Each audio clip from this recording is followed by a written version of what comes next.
ನಾನು ಅನಿಲ್. ನನ್ನ ಯೂಟ್ಯೂಬ್ ಚಾನಲ್ಗೆ ಸ್ವಾಗತ. ಇವತ್ತಿನ ಈ ವಿಡಿಯೋದಲ್ಲಿ ಯಾವುದ್ರ ಬಗ್ಗೆ ನಾನು ಮಾತಾಡಬೇಕಂತ ಅಂದ್ಕೊಂಡಿದ್ದೀನಿ ಅಂದರೆ, ಇವತ್ತಿನ ಪರಿಸ್ಥಿತಿನಲ್ಲಿ ಜಾಬ್ ಎಷ್ಟು ಕಷ್ಟ ಇದೆ, ಮತ್ತು ಮುಂಚೆ ಯಾವ ರೀತಿ ಜಾಬ್ಗಳಿದ್ವು ಮತ್ತು ಯಾವ ರೀತಿ ಸಿಗ್ತಿತ್ತು, ಇವತ್ತಿನ ಪರಿಸ್ಥಿತಿನಲ್ಲಿ ಜಾಬ್ಗಳು ಯಾವ ರೀತಿ ಕಷ್ಟ ಆಗ್ತಿದೆ ತಗೊಳ್ಳೋಕ್ಕೆ, ಮತ್ತು ಇವತ್ತಿನ ಎಂಪ್ಲಾಯಿಗಳು ಮತ್ತು ಆಮೇಲೆ ಓದಿರೋಂಥ ವಿದ್ಯಾರ್ಥಿಗಳು ಎಷ್ಟು ಕಷ್ಟಪಡ್ತಿದ್ದಾರೆ ಈ ಕೆಲಸ ತಗೊಂಬಕ್ಕೆ.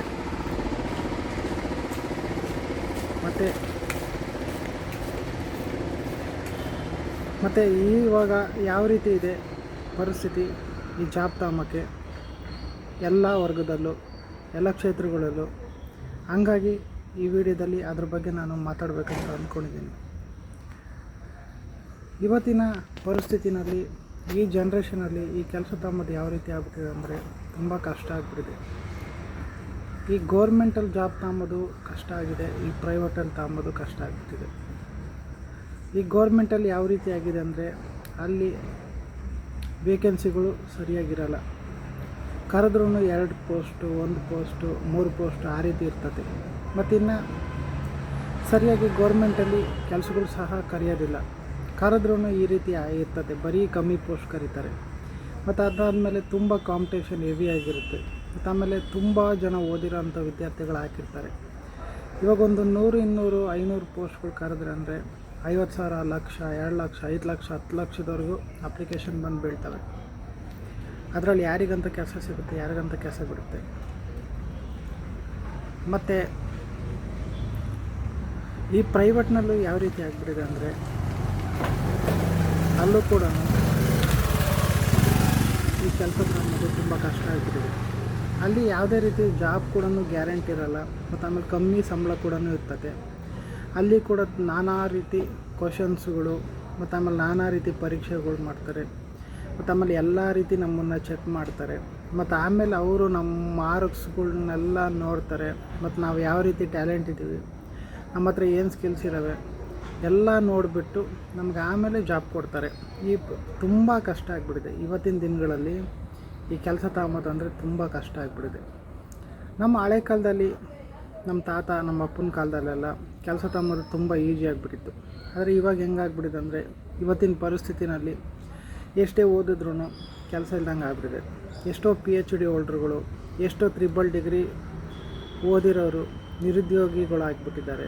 ಮತ್ತು ಇನ್ನೂ ಎಷ್ಟೊಂದು ಕಡೆಗಳಂತೂ ಈ ಓದಿರೋರು ಗೆಸ್ಟ್ ಫ್ಯಾಕಲ್ಟಿಯಾಗಿ ವರ್ಕ್ ಮಾಡ್ತಿದ್ದಾರೆ. ಮತ್ತು ಇನ್ನೂ ಕೆಲವು ಕಡೆ ಈ ಪ್ರೈವೇಟ್ ಕಾಲೇಜುಗಳಲ್ಲಿ ಎಷ್ಟು ಸಂಬಳ ಕೊಡ್ತಾರೋ ಅಷ್ಟಕ್ಕೆ ಕೆಲಸ ಮಾಡ್ತಿದ್ದಾರೆ. ಕೆಲವೊಬ್ಬರಂತೂ 10,000, 15,000, 20,000ಕ್ಕೆಲ್ಲ ಕೆಲಸಗಳು ಮಾಡ್ತಿದ್ದಾರೆ. ಇನ್ನು ಕೆಲವೊಬ್ಬರಂತೂ ರೈತರುಗಳಾಗ್ಬಿಟ್ಟಿದ್ದಾರೆ ಓದಿರೋ ಅಂಥವ್ರು. ಎಷ್ಟೋ ಜನ ಇಂಜಿನಿಯರ್ಗಳು ಕೂಡ ರೈತರಾಗಿರೋ ಅಂಥ ಉದಾಹರಣೆಗಳು ನಾವು ನೋಡಿದ್ದೀವಿ. ಹಂಗಾಗಿ ನಾವು ಅಪ್ಪನ ಕಾಲದಲ್ಲಿ, ತಾತನ ಕಾಲದಲ್ಲಿ ಯಾವ ರೀತಿ ಇತ್ತಂದರೆ, ಅವಾಗೆಲ್ಲ ಗೋರ್ಮೆಂಟ್ ಜಾಬಿಗೆ ಯಾರೂ ಹೋಗ್ತಿರ್ಲಿಲ್ಲ. ಅವಾಗೆಲ್ಲ ಅವರೇ ಬಂದು ಕರೆದು ಕೆಲಸ ಕೊಡ್ತಿದ್ರು. ಆದರೆ ಇವತ್ತಿನ ಪರಿಸ್ಥಿತಿ ಹೆಂಗಿದೆ ಅಂದರೆ, ನಾವೇ ಮಾಡ್ತೀವಂದರು, ನಾವೇ ಹುಡುಕ್ತೀವಂದರು ಕೆಲಸಗಳು ತುಂಬ ಕಮ್ಮಿ ಆಗಿದ್ದಾವೆ. ಮತ್ತು ಕೆಲಸ ಸಿಗೋದು ಕೂಡ ತುಂಬ ಕಷ್ಟ ಆಗಿಬಿಟ್ಟಿದೆ.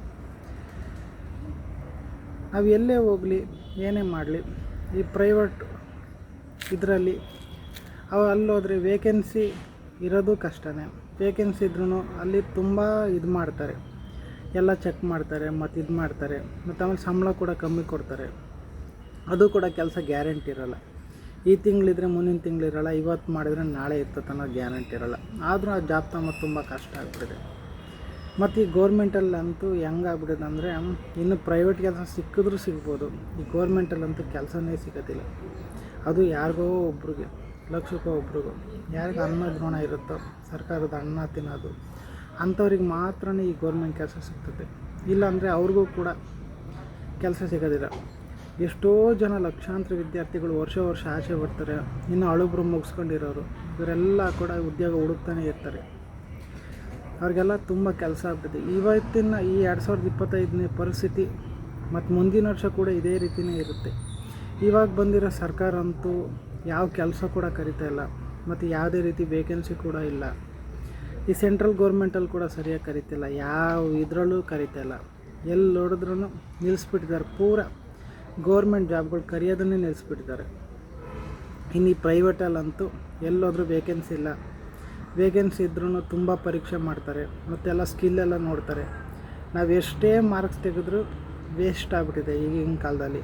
ನಾವು 90 ಮೇಲೆ ತೆಗೆದ್ರು, ಎಷ್ಟೇ ತೆಗೆದ್ರು, ರ್ಯಾಂಕ್ ಬಂದಿದ್ರು ಕೂಡ ಅವರು ಎಲ್ಲ ಸ್ಕಿಲ್ಸ್ ನೋಡ್ತಾರೆ. ಅವ್ರಿಗೆಲ್ಲ ಸಮಾಧಾನ ಆದರೆ ಮಾತ್ರ ನಮಗೆ ಕೆಲಸ ಕೊಡೋದು, ಇಲ್ಲಾಂದರೆ ಅವ್ರು ಕೆಲಸ ಕೊಡೋದಿಲ್ಲ. ಆಯ್ತು ಸರಿ ನಾವು ನೋಡ್ತೀವಿ ಅಂತ ಹೇಳ್ತಾರೆ, ಅವ್ರು ಹೇಳೋದೇ ಇಲ್ಲ.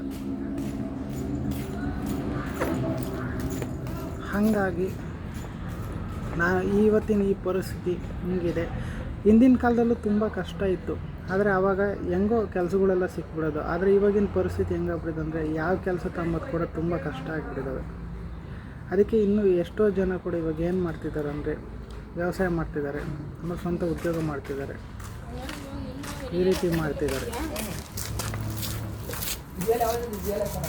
ಹಾಗಾಗಿ ಭಾಳ ಜನ ಈ ಸ್ವಂತ ಬಿಸ್ನೆಸ್ ಮಾಡೋದು ಅಥವಾ ಸ್ವಂತ ಉದ್ಯೋಗ ಮಾಡೋದು ಮತ್ತು ಯಾವ್ದಾದ್ರು ತಾವೇ ಸ್ವಂತ ಕೆಲಸ ಹುಡುಕೊಂಬಂಥ ಕೆಲಸಗಳನ್ನ ಮಾಡ್ತಿದ್ದಾರೆ. ಇವಾಗ ಇನ್ನೊಬ್ಬರ ಹತ್ರ ಕೆಲಸ ಮಾಡೋದು ಕೂಡ ಕಮ್ಮಿ ಆಗಿಬಿಟ್ಟಿದೆ. ಈಗ ಯಾಕಂದರೆ ಅಲ್ಲಿ ಕೆಲಸ ಕೂಡ ಸಿಗೋದು ಕಷ್ಟ, ತಮಗೆ ಕಮ್ಮಿ ಸಂಬಳ ಕೊಡ್ತಾರೆ. ಹಾಗಾಗಿ ಯಾವುದೇ ಆಗಲಿ ನಾವು ಸ್ವಂತ ಮಾಡೋಣ, ಸ್ವಂತ ಮಾಡಿದ್ರೆ ಒಳ್ಳೆಯದು ಅಂತೆಲ್ಲ ಇವಾಗೆಲ್ಲ ಜನಗಳು ಇದ್ರ ಕಡೆ ನಿಂತ್ಕೊಂಡ್ಬಿಟ್ಟಿದ್ದಾರೆ.